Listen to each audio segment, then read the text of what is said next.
आदरपूर्वक त्याला सद्गुरू ह्या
रामकृष्ण हरी.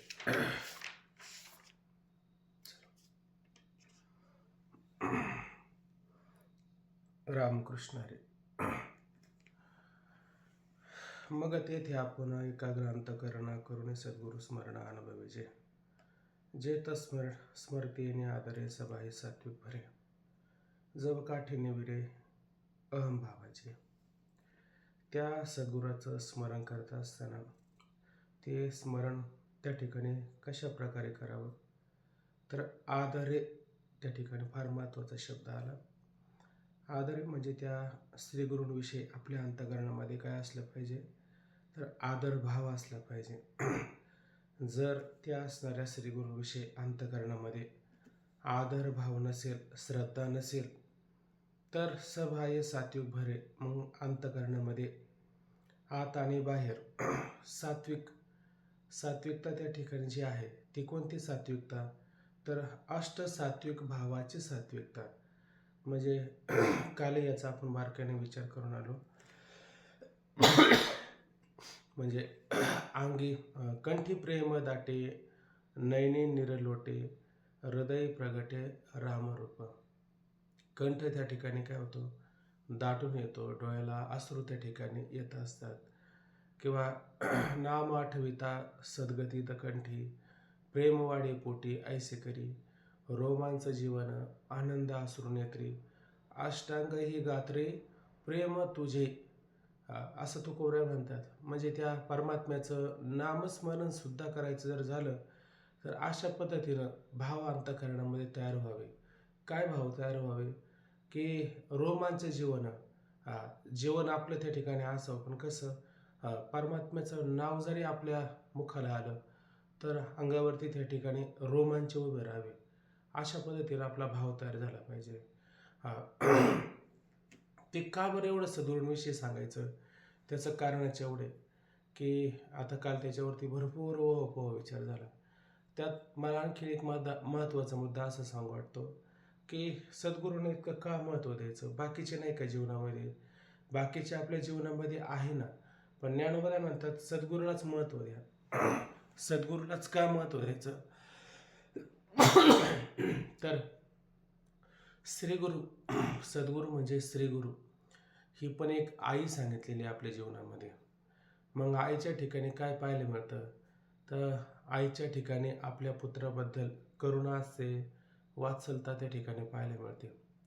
तसं श्रीगुरूंच्या अंतःकरणामध्ये जी आईमध्ये जी वात्सल्यता पाहायला भेटत नाही, ती विशेष रूपाने ज्ञानोबा म्हणतात पाहायला मिळतात. मग आई वडील काय करतात, म्हणजे लोभा करणे पाळती. ते पाळतात की नाही आपल्याला, आपलं रक्षण करतात, आपल्याला सांभाळतात. पण त्या सांभाळण्यामध्ये काहीतरी लोभ त्यांचा आहे का नाही. त्यांचा इतकाच लोभ असतो की हा म्हणजे आमच्या म्हातारपणाची काठी. त्या आईवडिलांना वाटतं का की ह्या मुलाने काय करावं, की आपल्याला हा देह प्राप्त झाल्याच्या नंतर या देहाला प्राप्त होऊन आपण आपल्या मोक्ष स्वरूपाची प्राप्ती करून घ्यावी, असं त्या आईवडिलांना वाटतं का. जर त्या आईवडिलांना असं वाटत असेल तर ते आईवडील म्हणजे त्याच्या जीवनातले कोणी सद्गुरू आहेत, श्रीगुरू आहेत. आणि असे आईवडील पाहायला मिळतात का, पाहायला मिळत नाही. म्हणून माऊली सांगतात की जन्मदात्र्या आईपेक्षा श्रीगुरुरूपी आई ही फार श्रेष्ठ आहे. म्हणे का श्रेष्ठ आहे, त्याचं कारण असं सांगितलं. म्हणे जन्मदात्री आई काय करते, 9 महिन्यापर्यंत आपल्याला उदरामध्ये ठेवते. पण 9 महिन्याच्या नंतर काय करते, आपल्याला उदरातून काय करते, म्हणजे तिच्या घरातून आपल्याला बाहेर काढते. ठेवते का आपल्याला, ठेवत नाही. पण हे श्रीगुरुरूपी आई जे असतात ते काय करतात, ते पण आपल्याला परत उदरात घेतात. कोणत्या उदरात घेतात, आपलं स्वरूप. त्यांचं स्वरूप कसं आहे, गुरुर ब्रह्मा गुरुर विष्णू गुरुर देव महेश्वरा, हे त्यांचं खरं स्वरूप आहे. त्या स्वरूपभूत असणाऱ्या उदरामध्ये काय करतात, हे श्रीगुरुरूपी आई आपल्याला घेते आणि त्या उदरामध्ये घेऊन काय करते, आपला सांभाळ करते. मग आता तो सांभाळ कसा करते, कशा प्रकारे त्या पाळण्यामध्ये घालते, कोणत्या प्रकारचे ते झोके देते. त्याला गीतं असतात त्या ठिकाणी. जसं लहान बाळाला अंगाई गीत असतं, तसं ते पण अंगाई गीत त्यांचं पण एक ठरलेलं असतं. म्हणजे कोणतं गीत असतं अंगाई गीत, तत्त्वमस्यादी वाक्य, हेच त्या ठिकाणी काही गीत आहे त्यांचं. हेच तुम्हाला वारंवार सांगणं असतं. हे सारखं सांगून सांगून काय करतात, तुम्हाला झोपवतात. कुठं झोपवतात, आपल्या स्वरूप स्थितीला त्या ठिकाणी काय करतात, झोपवतात. तसं सामान्य आईवडील असे झोपवतात का आपल्याला, ते झोपवत नाही. ते काय करतात, आपल्या मागं ते कटकट लावून देतात संसाराची. एवढंच करतात, पण मुक्त करत नाही. म्हणून ज्ञानोबराय म्हणतात की श्रीगुरुरूपी श्रीगुरु आई, आपल्या जन्मदात्र्या आईपेक्षा श्रीगुरुरूपी आई ही त्या ठिकाणी फार श्रेष्ठ आहे. म्हणून आपल्या जीवनामध्ये जर असे श्रीगुरु कोणाला भेटले असतील, प्राप्त झाले असतील, तर त्याने सुद्धा काय अशाच पद्धतीनं जर आपल्याला ध्यान करायचं झालं तर इतक्या आदरानं जर आपण त्या श्रीगुरूंचं जर ध्यान केलं, माऊली म्हणतात त्यांच्या श्रीगुरु ज्या दिशेला आहेत, ज्या गावाला आहेत, त्या गावाकडून त्या दिशेकडून येणारा वारा सुद्धा मला फार प्रिय आहे.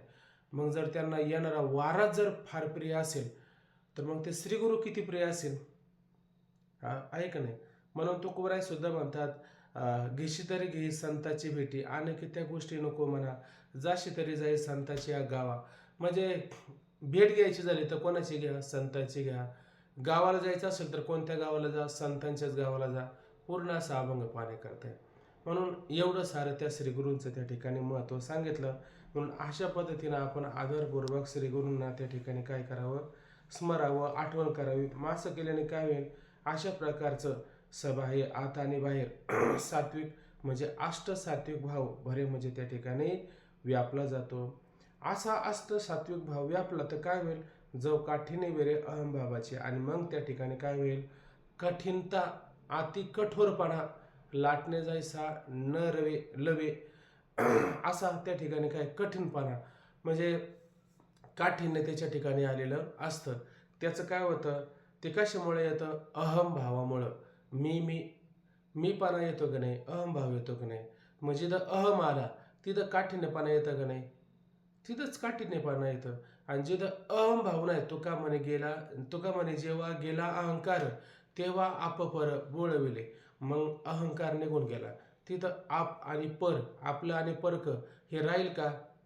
उलट ज्ञानोबराय आता मागच बोलले की नाही, तिथे स्रोध आणि शत्रू का उदासानु मित्रू, उदासू आणि मित्रू हा भेदभाव विचित्रू कल्पो कायचा, ऐक नाही. किंवा हे असं कैसे स्वप्न जागत्या, ज्याला खरं जाग झाले किंवा ज्याला मूळचाच तो आधीच नाही आवा, तो विषम काही म्हणजे तो अहमभाव आधीच नाही, मग त्याच्या ठिकाणी विषमता पाहायला भेटेल का, विषमता पाहायला भेटणार नाही.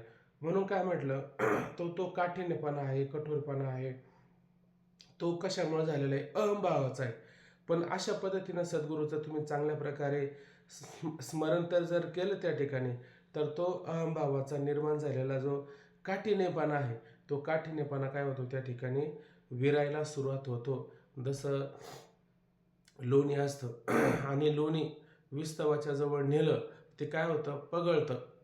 लोणी जसं पगळतं तसा हा सुद्धा अहंभावाचा काठीण्यपणा काय होतो? लोण्यासारखा पगळतो, म्हणजे विरायला सुरुवात त्या ठिकाणी होऊन जातो. हे आपण काल पाहिलं. बरं, अजून पुढं काय होतं? म्हणले विषयांचा विसरू पडे, आहे का नाही?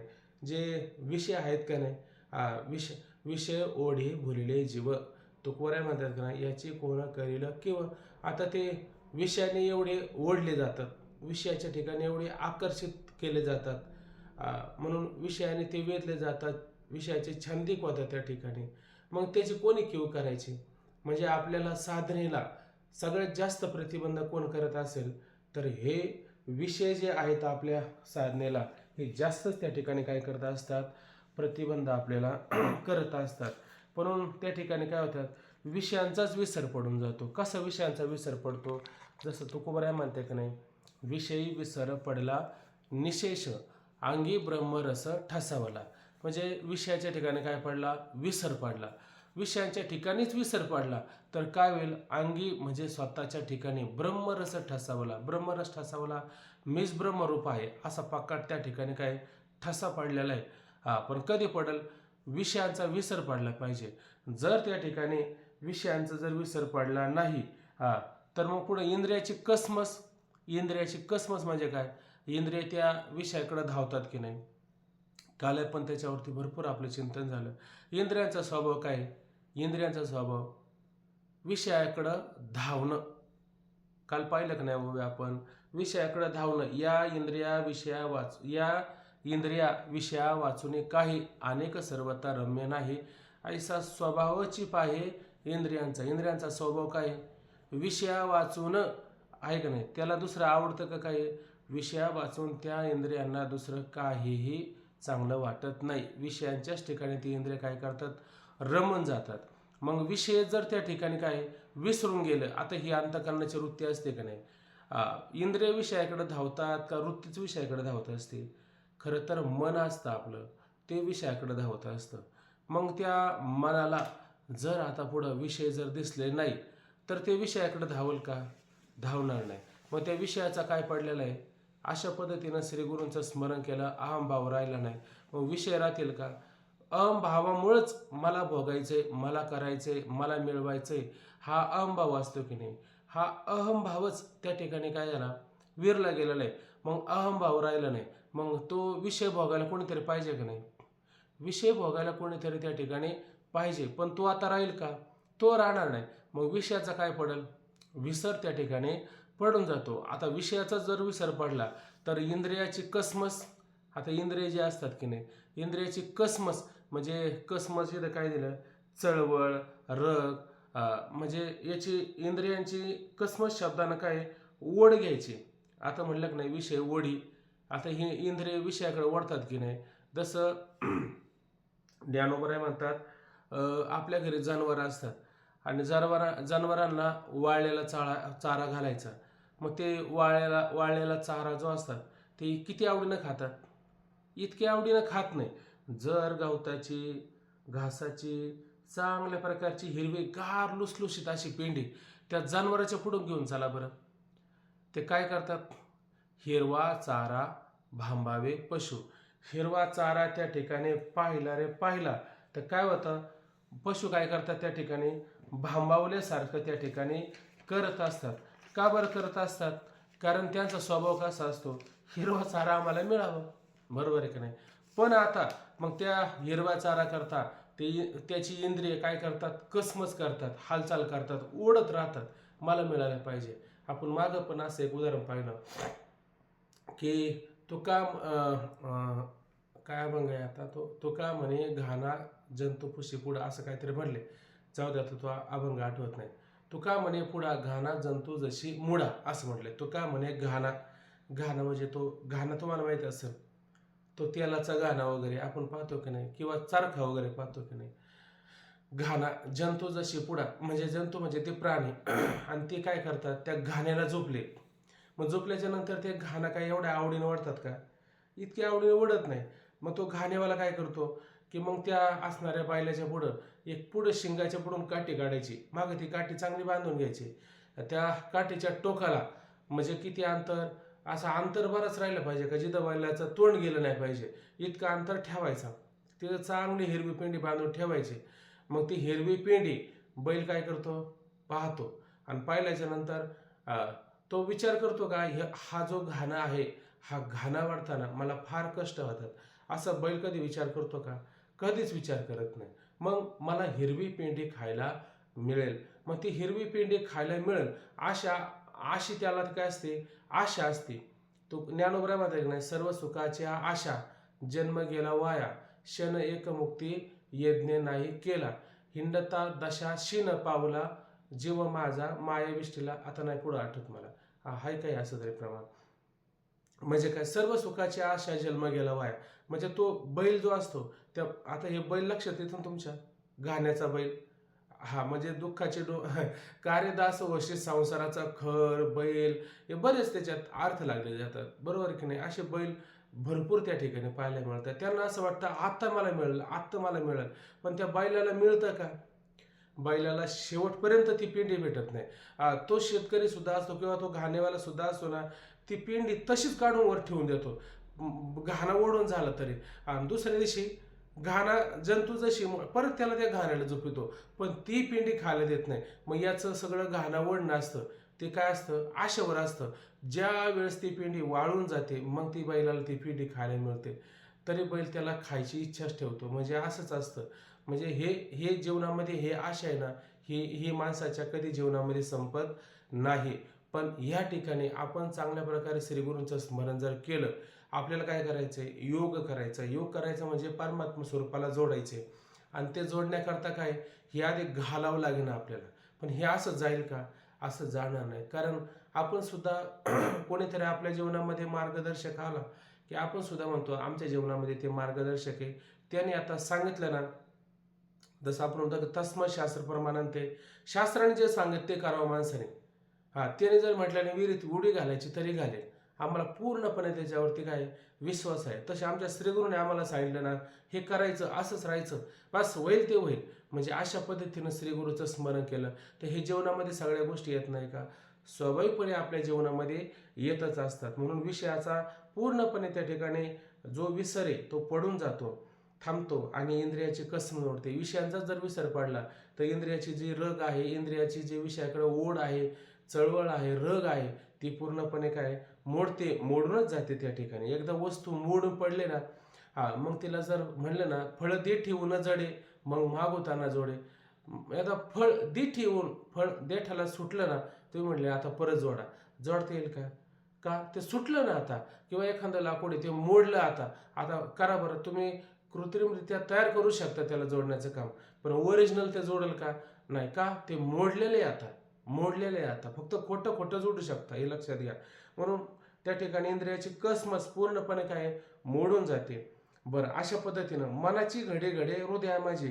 आता जे मन आहे ते विषयाकडे धावणार होतं, कोण होतं, आता ते मनच विषयाकडे धावत होतं. आपण विचार केला, पैसा कुठे आहे?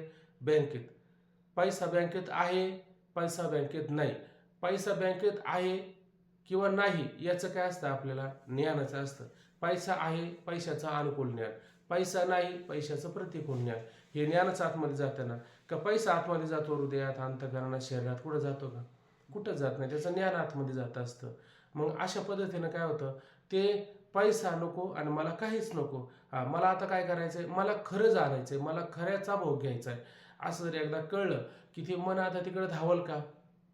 धावलं नाही. त्याला काय झालेलं आहे, वैराग्य निर्माण झाले. आता ते आपले सासूबाईची खीर आपण पाहिले का नाही, ते खाण्याचा किती प्रयत्न केला तर खाऊशी वाटत नाही. मग का? आता हे मन फार व्यापलं होतं ना. काय व्यापलं होतं? सुरुवातीला संसार करण्यासाठी मनुष्य फार वेडा होत असतो, फार व्यापत असतो. मला एवढंच घर बांधायचं आहे, मला तेवढंच घर बांधायचं आहे, ह्या घरामध्ये हे आणायचं, ह्या घरामध्ये ते आणायचं, त्या घराला असाच रंग द्यायचा, तो तसाच रंग द्यायचा, असेच फर्निचर करायचं, तसंच फर्निचर करायचं. आता ते मला वाटतं 17व्या अध्यायामध्ये भरपूर विचार आलेले आहे. याच्या डोक्यात दगड घाल, त्याच्या डोक्यात दगड घाल, अमुक कर, तमुक कर. मला सांगा, हे सगळं करताना मन किती व्यापतं बरं?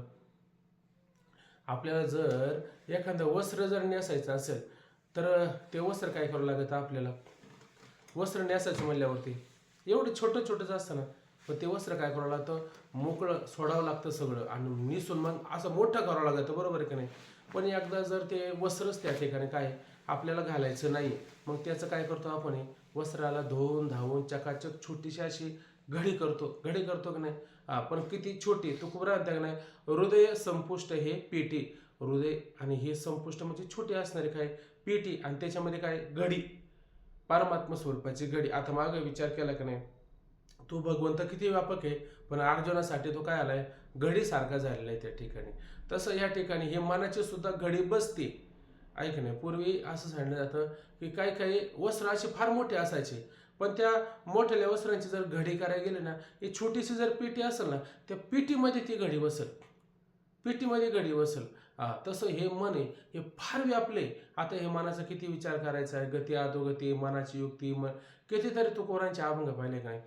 पुष्कळ आपण अभंग पाहिले आणि रोजच पाहतोय. काय काय करू या मना परी नायके नारायणा, करू नये त्याची करी विवेचना, गती अधोगती. काय काय करू या मना आता, का करी संसाराची चिंता. किती प्रमाणे रोज आपण प्रमाण पाहतो. असं मन असतं त्या ठिकाणी. बहुत चंचळ चपळ, जाता येताना लगे वेळ. कितीतरी विचार त्या मनाविषयी झाला. असं मन नुसतं त्या मनाला म्हणलं चंद्र तर 10 वेळा जाऊन येतं की नाही मन? किती व्यापक म्हणे, इतकं असणारे व्यापक म्हणे. असं व्यापक मन आणि आसनावर बसले. असं व्यापक मन असल्यावर त्याला ध्यान लागेल का? लागणार नाही. मग काय करावं लागेल? आता ते मन तुकोबरा म्हणते का नाही, आता कुठे धावे मन, तुमचे चरण देखले. एकदा चरण स्वरूपाचा अर्थ घ्यायचा, चरणाचा अर्थ घ्यायचा स्वरूप, परमात्म स्वरूप. त्या स्वरूपाची एकदा मनाला गोडी लागली का ते मन काय करतं? त्या ठिकाणी जातं. मन सगळीकडे जातं, एका ठिकाणी जात नाही. खरं सांगतो, एकदा फक्त ते मन तिथं जाऊ दे तुमचं, मग तुम्हाला कळेल का हे मन आता तिथून मागे येत नाही, परत माघारी येत नाही. कुठं?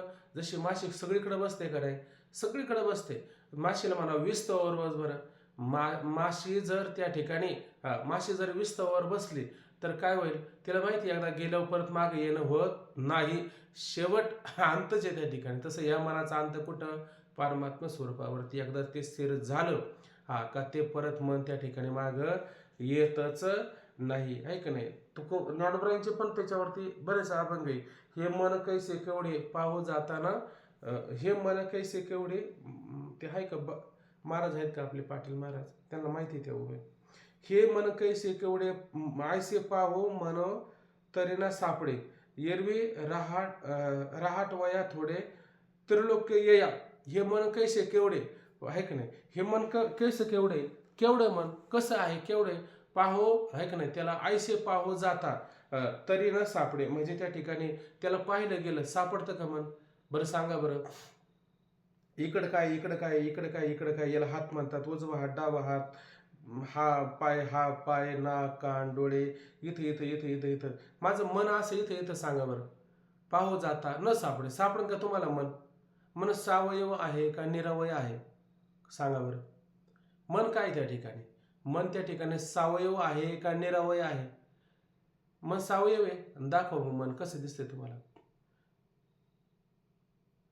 हे अवयव दिसतात का नाही? हे अवयव आहे का नाही? हे सावयव आहे का नाही? अवयव. आणि निरवय म्हणजे अवयव रहित परमात्मा आहे का नाही? ईश्वर आहे का नाही? तो कसा आहे? निरावय, निरावय परमात्मा आहे का नाही? तो कसा आहे? निर्गुण निराकार आहे, सगुण साकार आहे. पण आता तो परमात्मा आपल्याला जाणतो की नाही? आता हे सगळं करून घेतो का नाही? तो कसा आहे? जसं मन आपल्याला माहिती आहे की नाही, अंतकरण माहिती आहे की नाही, व्यवहार चालू आहे की नाही आपला मनाच्या माध्यमातून, मग तसं परमात्मा पण जाणा, त्याच्या पण पद्धतीने हे चालूच असतो. पण तो कसा असतो? जसं मन हे सगळं कार्य करतं की नाही, तसं परमात्मा काय म्हणजे हे तुमच्या पण लक्षात यायला पाहिजे. ते परमात्म्याचं स्वरूप आहे. जसं मनाचं स्वरूप आहे का नाही, हे मन सगळ्याला जाणतं. पण आता हे मन जाणतं किती जाणं? आता ते आपण विचारसागरामध्ये पाहिलं, हे शरीर इतकंच जाणतं. म्हणजे ते संकुचित आहे मन.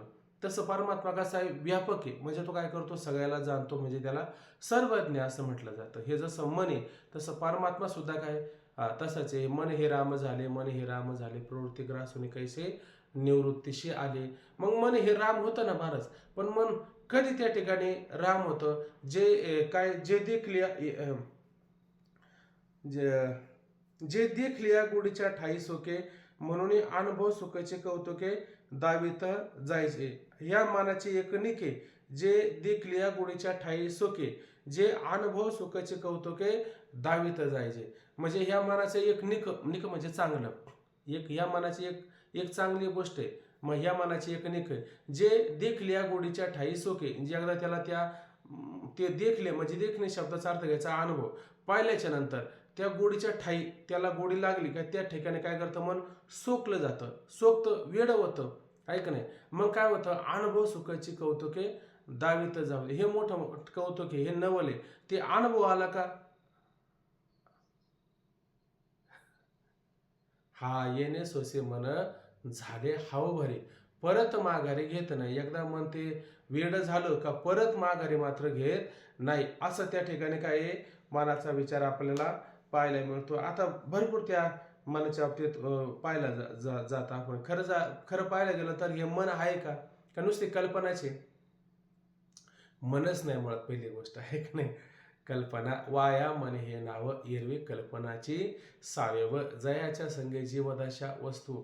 म्हणजे ज्याच्यामुळं त्या कल्पनेच्यामुळं काय ब्रह्म असणारा जे आहे ब्रह्म, त्याला काय जीवदशा प्राप्त झाली. वस्तूनाम ब्रह्म, त्या वस्तूला आम्हाला काय, वस्तूला म्हणजे ब्रह्माला काय जीवदशा प्राप्त झाली. म्हणजे आपण कोण आहे, आपण जीव स्वतःला म्हणून घेतो. आपण जीव आहोत का, फक्त कल्पना विद्या जाऊ द्या, आपण स्वतःच त्या ठिकाणी काय आहे, ब्रह्मरूप त्या ठिकाणी आहे. म्हणून मला ते काय सांगायचं होतं, ते घडी तुम्हाला सांगायचे होते. असं व्यापक असणारं मन आहे, ते व्यापक असणारं मन आता बाहेर जातं का, व्यापक होतं का एकदम छोटी घडी होती त्याची, एकदम हृदयामध्ये अंतकरणामध्ये हृदय संपुष्ट हे पेटी, संकुचित छोटी असणारी पेटी आहे की नाही. त्या पेटीमध्ये जसा कपडा ठेवून द्यावा, अख्खा कपडा व्यापक असणारा कपडा, तसं हे मन छोटीशी त्याची काय होते, घडी बसते त्या ठिकाणी. आता ही घडी सुद्धा त्या ठिकाणी पुढे संपून जाते, ती घडी सुद्धा त्या ठिकाणी राहत नाही. ते आता विषय पुढे आपल्याला, ठीक आहे. मनाची घडी घडी हृदय माझे, पुढे म्हणतात ऐसे ऐक्य हे सहजे भावे तव राहिजे, मग तेनेची बोधे बैशिजे आसनावरी. माऊली म्हणतात ऐसे ऐक्य हे सहजे, अशा प्रकारचं काय ऐक्य म्हणजे एकता एकरूपता, हे सहज झाली पाहिजे, म्हणजे स्वाभाविक झाले पाहिजे. तुम्ही म्हणले फार प्रयत्न करून, मग त्या प्रयत्न चालेल का.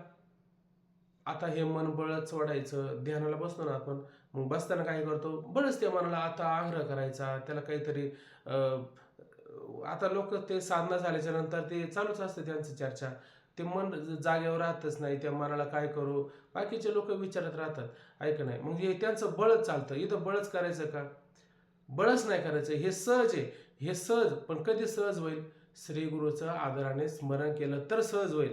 आणि आपल्या आपण मनाने केलं तर सहज होईल का, आपल्या आपण मनाने जर केलं तर हे सहज होऊ शकत नाही.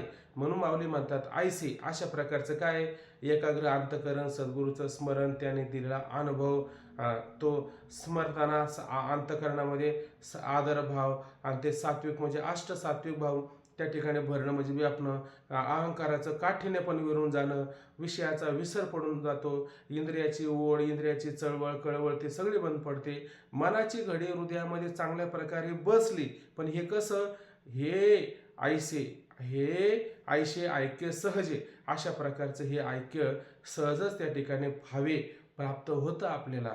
तवर राहिजे, तोपर्यंत आसनावरती काय आपण तसंच राहावं. म्हणजे काय करावं, आता आपण आसनावर बसलो ना, ह्या सगळ्या जर गोष्टी होत असेल मनामध्ये, आता विषयांचा विसर पडला, म्हणजे आता ध्यान करताना आपल्याला विषय काय आठवतात का, अजिबात आठवत नाही. बसल्याच्या नंतर पायाला मुंग्या आल्या, पायच हलव, हेच हलव, डोकंच हलव, मानच हलव, असा हालचाल आता थांबली का नाही, आता पूर्णपणे हालचाल थांबलेली.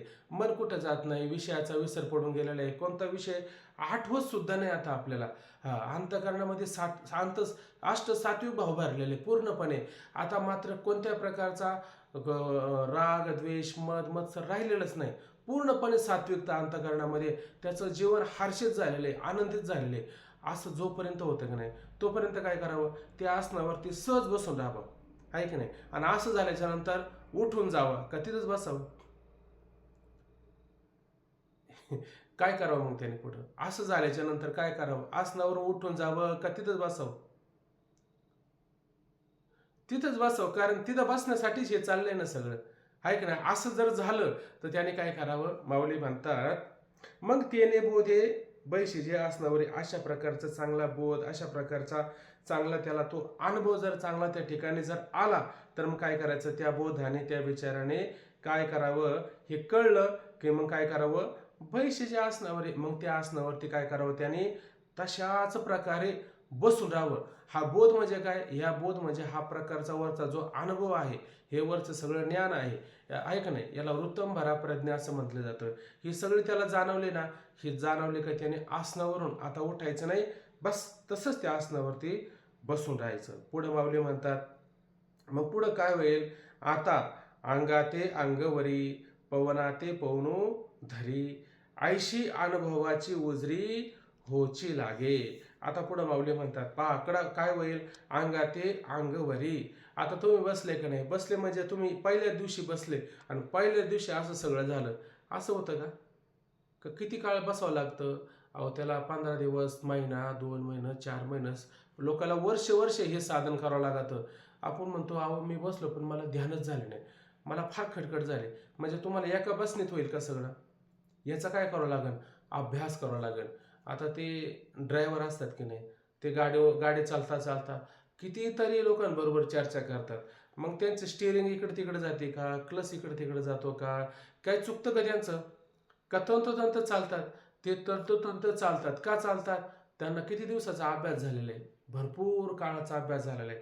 तसं आसनावर आपण बसलं आणि हृदयाची घडी, हृदयामध्ये मनाची छोटी घडी पडली, आता मन इकडे तिकडे जात नाहीये. मग मन इकडे तिकडे जात नाही, मग इंद्रियाला आवरायला कोण आहे, मग इंद्रियाला कोणी आवरायचं, इंद्रियाला कोणी आवरायचं नाही, शरीराला कोणी आवरायचं नाही.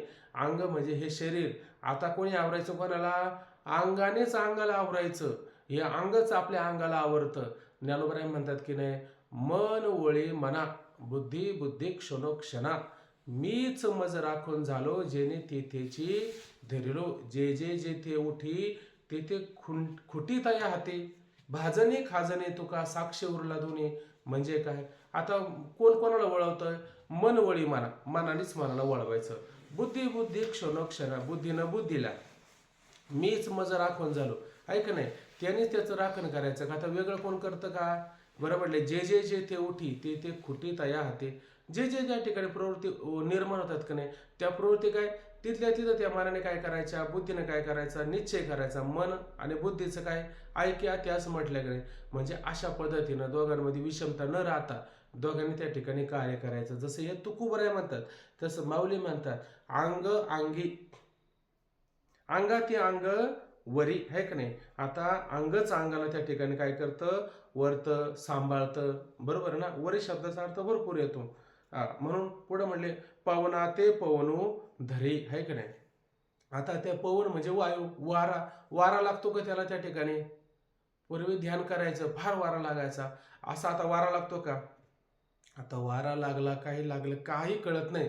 म्हणजे काय कोणी कोणाला थांबवायचं, जसं अंगाला अंगाने त्या ठिकाणी सांभाळायचं, तसं वाऱ्याने वाऱ्याला त्या ठिकाणी काय करायचं, सांभाळायचं.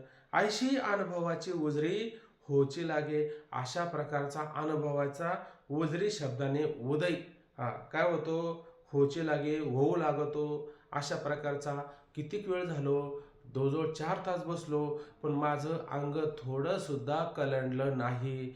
म्हणजेच काय, हा त्याला अनुभव आला, अनुभवाचा उदय झाला ना.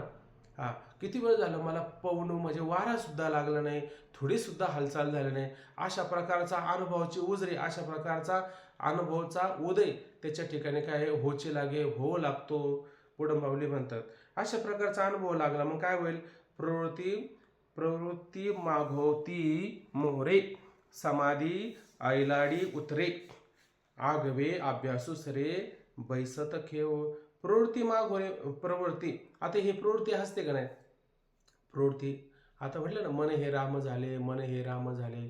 प्रवृत्ती ग्रास होणे कैसे निवृत्तीशी आले. म्हणजे ही प्रवृत्ती असते की नाही, हे मिळावं ते मिळावं अशा प्रकारची ही प्रवृत्ती असते त्या ठिकाणी. तर हे काय, ही प्रवृत्ती सुद्धा काय होते, माग होती, म्हणजे माघारी निघते का ती पुढे येते मला मिळावं ना म्हणून, ती येतच नाही. म्हणजे काय होतं, ते जे प्रवृत्ती असते की नाही, जे मन असतं की नाही, मनाचाच प्रकार असतो ना हा प्रवृत्ती वगैरे होणं, मला ते मिळवणं किंवा मला ते न मिळवणं असं होतं की नाही. मग हा मनाचाच असणारा प्रकार आहे. मग हे काय करते, आता ती पहिले कशी व्हायची, बहिर्मुख होत होती, पण आता ती बहिर्मुख होते का अंतर्मुख होते प्रवृत्ती ही अंतर्मुख व्हायला सुरुवात होते. म्हणजे काय करते, माग होता मोहरे, माग होती मोहरे म्हणजे वळते किंवा ती फिरते. म्हणजे प्रवृत्ती आता काय करते, एखाद्या वस्तूला मिळवायचं आहे, एखाद्या विषयाला मिळवायचं आहे, त्या विषयाकडे जाते का परत तिथूनच माघारी फिरते.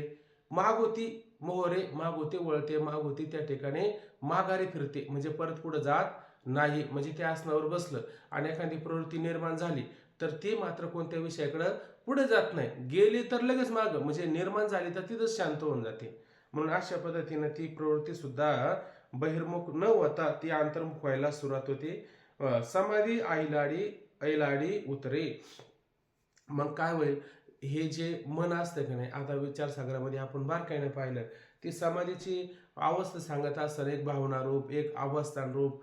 आता पहिल्यांदा काय करावं लागते आपल्याला, त्रिपुटी ही भावना रूप असते. एक अंग समाधी सांगितले आणि एक अंग समाधी सांगितले. जाऊ द्या, ते अंग नाही सांगत, अंगी नाही सांगत, सविकल्पना निर्विकल्पना, मला एक समाज असं सांगायचंय की समाधी आईलाडी उतरे म्हणजे दोन तीर असतात की नाही. दोन तीर म्हणजे कोणतं, अलीकडचं तीर आणि पलीकडचं तीर, हे दोन तीर लक्षात घ्या. बरं, आता आपण अलीकडच्या तीरावर निघलो तर आपल्याला कोणत्या तीरावर जावं लागेल, पलीकडचं तीर, बरोबर आहे की नाही. मग आपण त्या तीराला गेल्याच्या नंतर काय म्हणतो, बघा आता आम्ही अलीकडच्या तीराला आलो, बरोबर आहे की नाही. मग समाधीला सुरुवात करत असताना काय करायचं, यम नियम प्राणायाम आसन प्रत्याहार, हे कोणतं तीर आहे, यम नियमाचं पलीकडचं तीर. आणि समाधी लागणं हे कोणतं तीर आहे, आता समाधी लागणं,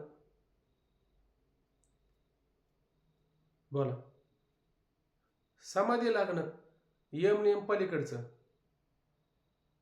आणि बघा ना, मग यम नियम सुरुवातीला करतो का सुरुवातीला समाधी लागते, म्हणजे यम नियम पलीकडचं आणि समाधी आयलाडी उतरे, म्हणजे अलीकड समाधीला प्राप्त झाला म्हणजे अलीकडच्या तीराला आला, म्हणजेच त्याला समाधी काय आटोक्यात आली की नाही, समाधी ताब्यात आली की नाही, समाधी ताब्यात होते. पण कधी येते, ती प्रवृत्ती शांत होणं.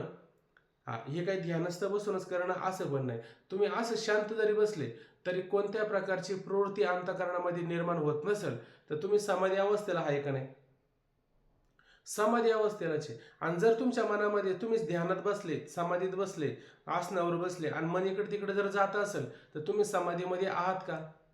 म्हणजे समाधीत यालाच म्हणावं का याला पण म्हणावं, हालता चालता पण समाधी असू शकते, तशी पण समाधी घ्या, अशी पण समाधी घ्या. म्हणून जर प्रवृत्ती कुठे जात नाही, प्रवृत्ती निवृत्ती होते, मन हे राम झाले, मन हे राम झाले, प्रवृत्ती ग्रासून कैसे निवृत्तीशी आले. निवृत्ती होणं म्हणजे समाधी अवस्थेला प्राप्त, समाधी संजीवन हरिपाठ कितीतरी आता सापडायला सुरुवात होते. म्हणून अशा पद्धतीनं काय, हीच अलीकडच्या तीराला प्राप्त होणं, पूर्ण स्थितीला प्राप्त होणं, हीच खरी त्या ठिकाणी काय समाधी. म्हणजेच त्या ठिकाणी काय समाधी ताब्यात यायला सुरुवात होती, आईलाडा उतरे. हा, आगवे अभ्यासू सरे बैसत खेळ. आता माऊली म्हणतात बैसत खेळ, बसल्या क्षणी, खेळ म्हणजे बसल्या क्षणी. कुठं बसल्या क्षणी, समाधी अवस्थेत अशा बसल्या क्षणी काय होतो, अभ्यासू अभ्यासू आगवे, सर्व काही त्या ठिकाणी जो अभ्यास केला, कशासाठी अभ्यास केला होता, त्या समाधीच्या शेवटच्या टोकाला प्राप्त करून घ्यायचं होतं, त्यासाठी अभ्यास करायचा होता, बरोबर की नाही. मग आता त्या टोकाला तुम्ही पार पलीकडे गेले, टोकाला शिवले, आता आता तिथं जाण्याचा चढण्याचा जो अभ्यास होता तो अभ्यास आता परत करावा लागेल का, तो पण संपून जातो. अभ्यास संपला ना, सरला म्हणजे संपला अभ्यास. आता त्या अभ्यासाचं काही काम राहतं का, अभ्यासाचं कोणतं काम राहत नाही. माऊली काय करतात, आधी सांगतात, अजून आपल्याला करायचे, अजून आपण केलं का काही, अजून आपण काही केलं नाही, अजून करायचंय फक्त, माऊली सांगतात. अशा बैसत घेऊ म्हणजे अशा समाधीमध्ये बसल्याच्या नंतर हा जो मागचा अभ्यास आहे हा पूर्णपणे त्या ठिकाणी संपून जातो. पुढं म्हणतात बघा, आता तो अभ्यास करायचा आहे. अभ्यास करायचा म्हणजे काय करावं लागेल त्याच्यासाठी, त्याच्या काही मुद्रा आपल्याला त्या ठिकाणी सांगितलेल्या आहेत. आता जसं आपल्याला सामान्य रूपाने काय मुद्रा असतात, म्हणजे ही तर्जनी, हा अंगठा, हे दोन एकत्र करायचं, हे दोन बोटं सोडून 3 बोटं अशी मोकळी सोडून द्यायची. याला काय म्हणतात, याला एक मुद्रा म्हणतात आहे का नाही. ही कोणती, ज्ञान मुद्रा, हिला ज्ञान मुद्रा म्हणतात, बरोबर ना. आणि असं हात ठेवून असं बसणं, त्याला काय म्हणायचं, ध्यान मुद्रा म्हणतात. अशा मुद्रा आपल्याला माहिती आहे. तुम्हाला अजून मुद्रा माहिती आहे का, ध्वनी मुद्रण. ध्वनी मुद्रण ऐकलं तुम्ही. ध्वनी मुद्रण म्हणजे काय, मुद्रा म्हणजे छाप आहे का नाही. मग ध्वनी मुद्रण म्हणजे काय, ते अमुक अमुक ते लता दीदीने गायलेलं आहे. हा भंग कोणाचा, ही ओवी कोणाची, ज्ञानोबरायांची. हा भंग कोणाचा, हा तुका म्हणे, म्हणजे तुका म्हणे. हा मुद्रा पडला का नाही, हा शिक्का पडला का नाही. हे अक्षर सुद्धा काय मुद्राचे त्या ठिकाणी. ही अक्षर सुद्धा काय मुद्रा. आता ते छत्रपती शिवाजी महाराजांची एक मुद्रा होती नव्हती, ती अक्षर आणि त्याच्या खाली सही करायची. म्हणजे कोणाचं आहे, हे तुकोबरायांचं, आपलं हे शिवाजी महाराजांचं आहे.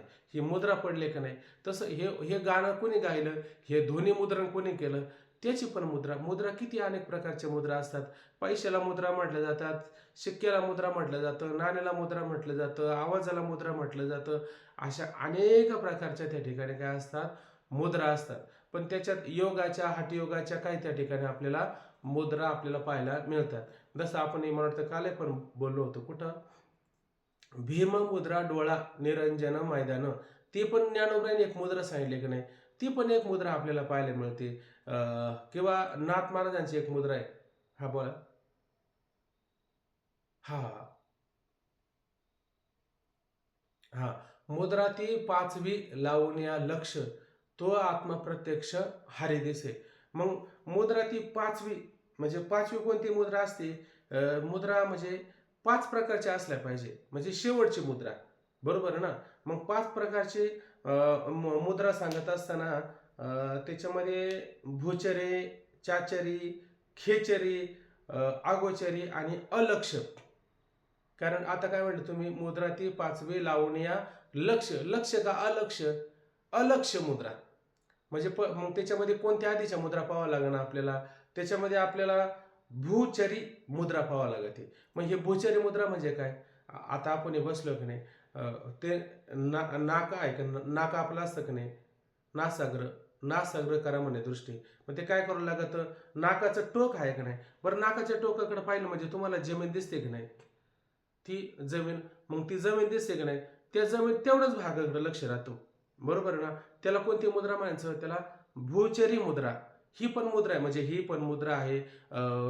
बरं का, टेळे माळा मैंद मुद्रा लावी अंगी, तुकोबरा म्हणतात. टेळे वगैरे तुम्ही लावता का नाही कपाळाला, गंध वगैरे लावता का नाही, ती पण मुद्रा नाही का. ती पण अनेक प्रकारच्या मुद्रा पाहायला मिळतात. ही भूचरी म्हणजे काय, भू म्हणजे जमीन, आणि तिथं काय नाकाच्या टोकाकडून जाते नजर, त्याला काय म्हणायचं, तेवढी जमीन जी दिसते तिला काय म्हणायचं, ती भूचरी मुद्रा. म्हणजे त्याच्यापेक्षा त्याला जास्त काय दिसतं का, त्याच्यापेक्षा तू जास्त काही पाहत नाही. ती पण त्या ठिकाणी काय भूचरी असणारी मुद्रा असते. त्याच्यानंतर काय चाचरी मुद्रा. चाचरी म्हणजे काय, जसं गवळण, आपण गवळण का गोपी भाऊ पाहत असताना, चाचरत बाहेर निघाली, ठकलेचे ठेले सये मन माझे, असंच ना. हा म्हणजे ती गोपी आहे का नाही, ती विरहणी चाचरत बाहेर आली. ती चाचरत बाहेर आली म्हणजे कोणत्या मुद्रेमध्ये होती, चाचरी ह्या मुद्रेमध्ये ती होते. म्हणजे ही चाचरी मुद्रा म्हणजे काय, हे डोळे जे असतात की नाही, हे डोळे पूर्ण उघडायचे नसतात, आणि डोळे त्या ठिकाणी पूर्ण झाकायचे पण नसतात. तुम्ही ऐकता ना, ही चाचरी मुद्रा म्हणजे काय, हे डोळे पूर्ण, आता तुम्ही जर ध्यानाला बसले आणि डोळे पूर्ण झाकून घेतले, तुम्हाला काय लागेल, समाधी लागेल का झोप लागेल, झोप लागेल आहे का नाही, झोप लागेल ना त्या ठिकाणी. म्हणून काय करायचं, चाचरी मुद्रा करायची, म्हणजे डोळे पूर्ण उघडायचे नाही, पूर्ण झाकायचे नाही, म्हणजे अर्धोन मिलित अशा पद्धतीचे डोळे त्या ठिकाणी ठेवायचे. त्यालाच काय म्हणायचं, चाचरी असणारी मुद्रा. तिसरी मुद्रा कोणती आहे, खेचरी मुद्रा. खेचरी म्हणजे काय, 2 भोवया, ते 2 भोवयांच्या मध्ये आहे का नाही जो भाग असतो तो आकाश असतो, त्याला काय म्हणतात, चिदा आकाश म्हटलं जातं. किंवा तिसरं अजूक सांगितलं जातं, किंवा त्याला आपण कोणतं आकाश म्हणतो, चिदा आकाश म्हणतात, किंवा त्याला मृज्ञ आकाश असं म्हटलं जातं, बरोबर आहे का नाही? त्या त्या आकाशाच्या ठिकाणी आपली दृष्टी गेली पाहिजे, आपली वृत्ती गेली पाहिजे, आहे का नाही? खेचरी म्हणजे ते आकाश, आकाश, त्या आकाशाच्या ठिकाणी काय गेले पाहिजे, आपली वृत्ती गेली पाहिजे, तिथं राहिली पाहिजे. एक तर भूचरी, नाही तर अर्धोन्मिलित, नाही तर मग चिदा आकाशात म्हणजे मृज्ञ आकाशात, तिथं आपली वृत्ती असली पाहिजे. त्यालाच काय म्हणायचं, खेचरी मुद्रा. त्याच्यानंतर अगोचरी मुद्रा. अगोचरी मुद्रा म्हणजे काय, म्हणजे नाही आणि गोचर म्हणजे विषय होत नाही, म्हणजे ते विषय वेगळेच असतात. जसं त्या ठिकाणी नाद पाहायला मिळतात का नाही, काही आहात नाद असतात, काही अनाहत नाद असतात. म्हणजे एका एक आपटायचं त्याला काय म्हणायचं, आहात, बरोबर आहे की नाही? आणि न आपटता आवाज होणं त्याला काय म्हणायचं, अनाहत. असे अनाहत काही काय प्रकारचे त्या ठिकाणी नाद असतात. किंवा त्याच्या ठिकाणी काय ना, निळा बिंदू दिसतो, निळ्याचे अभंग पाहिले की नाही, निळे रंजनी वाहे मोतिया सारणे, निळेपण खाणी सापडले. निळेपणाची खाणी सापडली म्हणजे ते निळ्याचे अभंग आपण पाहिले, त्याच्यामध्ये काय ही अगोचरी असणारी त्या ठिकाणी काय अशा प्रकारची मुद्रा पाहायला मिळतात. आणि आता तुम्ही नाथ महाराजांची जी मुद्रा सांगितली की नाही, ती कोणती मुद्रा आहे, अलक्ष. अलक्ष म्हणजे काय, म्हणजे त्या लक्ष म्हणजे दृश्य, ते दृश्य रहित जी अवस्था आहे, ती अवस्था म्हणजे काय, परमात्मा स्वरूप. म्हणजे परमात्मा आणि तो दोन, परमात्मा आणि हा हे दोन न राहता म्हणजे नाही, लक्ष म्हणजे दृश्य, याच्यामध्ये दृश्यभाव सगळा संपून जातो आणि दोन्ही काय होतात, एक होतात. याला कोणती मुद्रा म्हणायची, अलक्ष मुद्रा. मग ही किती मुद्रा आहे बरं, अलक्ष, भूचरी, चाचरी, खेचरी, अगोचरी आणि ही अलक्ष म्हणजे कोणती मुद्रा आहे, पाचवी. आणि मुद्रा ती पाचवी, लावणीया लक्ष म्हणजे जे अलक्ष आहे त्या अलक्षच्या ठिकाणी लक्ष लागणं, ही कोणती मुद्रा आहे, पाचवी. आणि तो आत्मा हरी प्रत्यक्ष दिशे, असंच ना, अशा पद्धतीनं तो आत्मा हरी. अगोचरी म्हणजे ते अनाहत नाद वगैरे, अनाहत नाद असतात की नाही, ते नाद किंवा निळे बिंदू वगैरे दिसणं, ती अगोचरी असणारी मुद्रा असं पण पाहायला मिळतं आपल्याला. अशा पद्धतीची ही चार मुद्रा आणि अलक्ष म्हणजे ती पाचवी नाथ महाराज सांगतात ती मुद्रा, आहे का नाही? किंवा आणखीन त्याच्यामध्ये मुद्रेच्या काही अवस्था पण आपल्याला पाहायला मिळतात. मुद्रेच्या काय काय अवस्था असतात, जसं जागृती, स्वप्न, सुषुप्ती, तूर्या आणि मग उन्मनी, बरोबर आहे की नाही? आता तुम्हाला जागृती अवस्था माहिती आहे की नाही, स्वप्न माहिती आहे की नाही, सुषुप्ती माहिती आहे की नाही, तुर्या म्हणजे काय, तुर्या म्हणजे काय, हे तिन्हीला साक्षी मी, ही तुर्या, बरोबर आहे की नाही? आणि त्याच्यानंतर पाचवी कोणती, उन्मनी. उन्मनी म्हणजे काय, मनरहित अवस्था होणं, मनाची घडीच बसून गेली आता, मनरहित होऊन जाणं, ही सुद्धा काय पाचवी अवस्था, ही सुद्धा अलक्ष. म्हणजेच त्या अलक्षा मुद्रेसारखीच ही उन्मनी अवस्था त्या ठिकाणी आपल्याला पाहायला मिळतात. अशा बरेच त्या ठिकाणी मुद्रा पाहायला मिळतात. बरं द्या, आता किती विचार झाला, 5:58 झाले, थोडे खाली बघू आपण जरा. मुद्रेची पोरडी आयशी, अशा पद्धतीने मुद्रेची भरपूर त्या ठिकाणी थोबी मध्ये आपण सांगितले. त्याची सांगितलेला आता आता अर्जुना मी तुला ते सगळं सांगणार आहे. परेश म्हणजे तू ऐक. आता काय कर, तरी उरू या जगनाशी जोडून निघाली. तर काय कर, उरू उरू म्हणजे आपली असणारी मांडी, मांडी म्हणजे वरचा भाग. आता जरा थोडं लक्ष द्या खाली, म्हणजे तुमच्या लक्षात येईल ही माऊली कसं सांगतात. उरू म्हणजे आपली मांडी, आणि काय करायची ही मांडी, या जगनाशी, या जगनाशी म्हणजे खालची असणारी पोटरी, पोटरी आणि ही मांडी, या जगनाशी म्हणजे या पोटरीला ही काय करायची, मांडी काय करायची, जोडून घाली, जोडून घालायची. म्हणजे मांडी काय करायची, जोडायची त्याला. म्हणजे पोटरी आणि मांडी हे काय करायचं, जोडायची. पण कशी, नुसतं असं आता शरीराचं विधी करताना बसलो तर पण जोडली जाते, अशी जोडायची का, अशी जोडायची नाही. मांडी घालताना कशी जोडतो, चिकटून घेतो, अशा पद्धतीने ही चिकटून असली पाहिजे. काय होतं, आपण म्हणतो आपल्याला ते माऊली कशी मुद्रा लावतात, कसं बसतात हे कळत नाही. का कळत नाही, ज्ञानेश्वरी वाचलीच नाही. माऊलीने एवढं सगळं विस्तारपूर्वक सांगितलं, पण ते जर बारकाईने समजून घेतलं तर मग माऊलीने कसं बसलं आणि कसं सांगितलं हे आपल्याला कळत. मग काय करायचं, उरू आणि जगनाशी म्हणजे ती मांडी आणि पोटरी याला काय करायचं, चिकटून जोडून घाली, जोडून घाली. आता हे जोडलं का नाही, बरं जोडलं, पण आता खालचे तळपाय आहे की नाही, टाचा आहेत ना खाली, त्या टाचा कुठं लावायच्यात हे पण बारकाईनं आहे का. पुढं पहा, चरण तळे देवडी, आधार दुर्माच्या बोडी, सुघुटीत गाडे संचरे पा. काय म्हणले आता, चरण तळे देवडी. चरणाचे जे तळे आहे का नाही, पायाचे तळवे आहे का नाही, पायाच्या तळव्याला काय म्हणतो आपण, पुढं काय असतो, चवडा असतो. बंद कर. पुढं काय असतो, पायाचा चवडा असतो आणि मागं काय असतो, तो घोटा असतो ना, मजबूत असतो तो, बरोबर आहे नाही. हा, मग तर काय करायचं त्या ठिकाणी पहा जरा. चरण तळे देवडी म्हणजे त्या पायाचे असणारे तळवे, आणि देवडी म्हणजे वाकडे, बरोबर की नाही.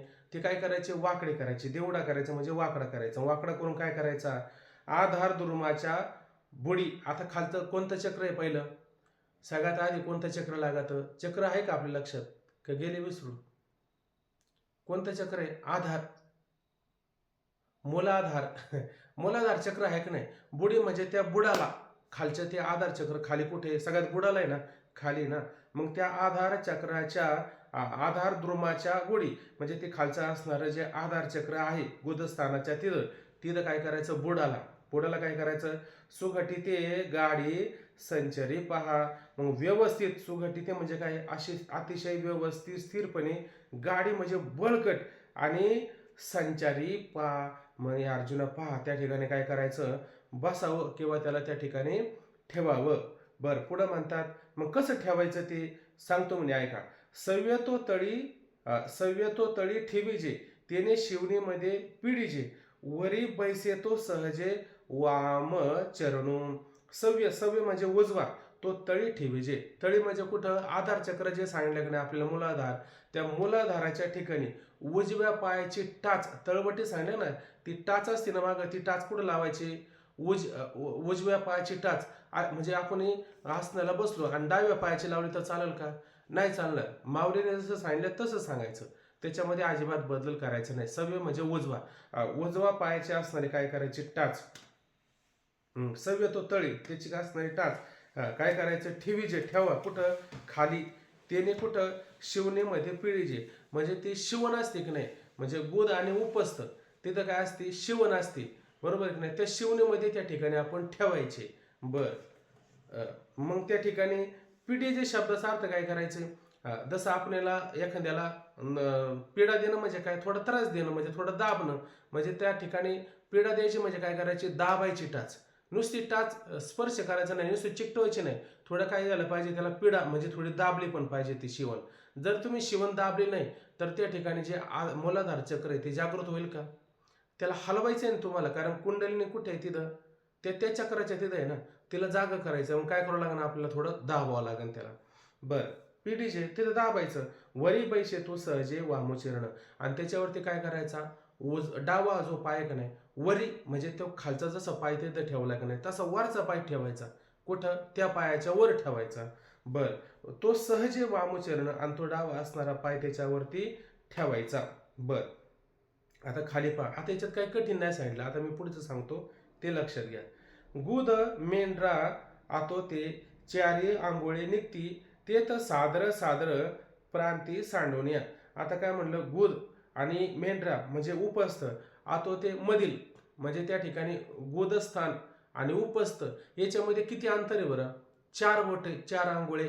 आंघोळी म्हणजे बोट, किती अंतर आहे तुम्हाला, ते शिवणीचं अंतर मोजलं का कधी तुम्ही, नका मोजू, माऊली सांगतात 4 बोट. मग कोणाची 4 बोट, आपलीच असणारी 4 बोट, लोकांची 4 बोट नाही पाहिजे. तुमचे 4 बोट लावा, आमच्या शिवणीला मोजून पहा. आपण आपलं समजून घ्यायचं किती बोट असतात. आता हे बारकाईने ऐकायचं, हे जर बारकाईने नाही ऐकलं तर घोळ होऊ शकतो. ते 4 बोट अंतर असतात, बरोबर की नाही. मग त्याच्यामध्ये काय करायचं, 1.5 बोट इकडे सोडायचं आणि 1.5 बोट तिकडे सोडायचं, कारण उजव्या पायाची टाच आहे, त्या टाचेने काय करायचं, आपल्याला दाब द्यायचा आहे ना. आता पण दाब देत असताना कुठं दाब देऊ, वरच्या बाजूला देऊ का खालच्या बाजूला देऊ, कुठे दाब दिला तर काहीतरी विपरीत परिणाम होऊ शकतो, बरोबर आहे की नाही. मग दाब देताना कुठं द्यायचा, हातामध्ये पायामध्ये काटा जर शिरला असेल कुठेतरी, आहे का नाही, म्हणजे तिकडं काय केलं, जिकडं काटा भरला तिकडं सोडून दिला आणि तिकडं टोचू लागला, तर घेण्या देण्याचा त्रास होईल का नाही. मग जिथं काटा आहे तिथंच टोचलं पाहिजे का नाही, तिथंच टोचलं पाहिजे. मग माऊलींचं काय म्हणणं आहे, ती शिवण असते ती किती बोटं असते, 4 बोटाची असताची. मग काय करायचं, 1.5 बोट आहे का नाही, खालचं 1.5 म्हणजे त्या ठिकाणी गोदाच्या बाजूने 1.5 बोट सोडायचं, आणि मेंढराच्या म्हणजे उपस्थाच्या लघवीच्या स्थानी त्या बाजूने 1.5 बोट सोडायचं, आणि मग खाली किती बोट राहील बरं आता, खाली किती बोटं राहील? किती बोटं गेली आता? एक बोट शिल्लक राहील का नाही? एक बोट शिल्लक राहील, कारण इकडे दीड गेलं, इकडे दीड, दीड दोन्ही 3 बोटं गेली. खाली किती राहिलं? एक बोट शिल्लक राहिलं. मग आता आपल्याला टाच उजव्या पायाची जी दाबायची, ती कुठं दाबायची? ती एक बोट बरोबर जिथं शिल्लक राहिलं का नाही, तिथंच मापात ती टाच काय दाबली गेली पाहिजे. हे महत्वाचं आहे. म्हणून म्हणले गुद मेंढा आतोथे, म्हणजे त्या ठिकाणी गुद आणि उपस्थ जे आहे त्यामधील 4 अंगुले निघते आणि 4 बोटं त्या ठिकाणी जागा असते. ते तर सांद्र सांद्र प्राती सांडून या, आणि तिथं दीड दीड बोटं अशी जी जागा आहे का नाही, ती सांडून टाकून काय करावं? माझी आंघोळ एक निघे. त्याच्यामध्ये किती? मध्ये किती? एक आंघोळ म्हणजे एक बोट जागा त्या ठिकाणी निघे, म्हणजे शिल्लक राहते. ते तर टाचे चिन्हे उत्तर भागे. आता ती टाच आहे का नाही आपली, म्हणजे उजव्या पायाची जी टाच आहे का नाही, त्या टाचेच्या उत्तर भागी म्हणजे मागचा पायाचा घोटा. हे लक्षात येतो ना आपल्याला? पुढचा तळवाटा नाही बरं का. तळवाट्याने लावायचा प्रयत्न केला तर सगळं मोडलं. म्हणजे मागचा जो मजबूत भाग असतो आहे का नाही, तो उत्तर भाग म्हणजे वरचा जो मजबूत भाग आहे, त्या भागाने काय करायचं? नेहटीजे वरी अंगे पेलवेने, म्हणजे काय करतात? अशा पद्धतीनं नेहटीजे वरी अंग, म्हणजे त्या ठिकाणी ती दाबायची आणि काय करायचं? ती दाबली आता आतमध्ये. बरं तेवढंच काम आहे का उजव्या पायाला? उजव्या पायाला तेवढं काम नाही. भावरा तुम्ही पाहिलं का? भावरा भावरा पाहिल्याच्या नंतर भावऱ्याचा वरचा भाग असतो तो केवढा असतो? फुगीर भाग असतो, आणि खालचा भाग उगच इतकं इतकं असतो आहे का नाही? तसं हा पायाचा घोटा, आणि त्या पायाच्या घोट्याच्या खाली ते हाड आलेलं आहे का नाही, छोटं बाहेर आलेलं हाडे आहे की नाही, ते हाड फार लक्षात घ्यायचं. आता आपल्याला काय करायचंय? तो जसा भावरावरचा भाग फुगीर आहे आणि खालचा उगच एवढा एवढा भाग असतो तिच्यावर भावरा फिरतो, तसं आता हे शरीर आपल्याला काय करायचंय?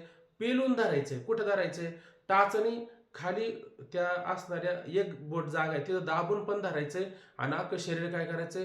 पिलून पण धरायचं. पण कुठं? उजव्या पायाच्या घोट्याच्या त्या ठिकाणी.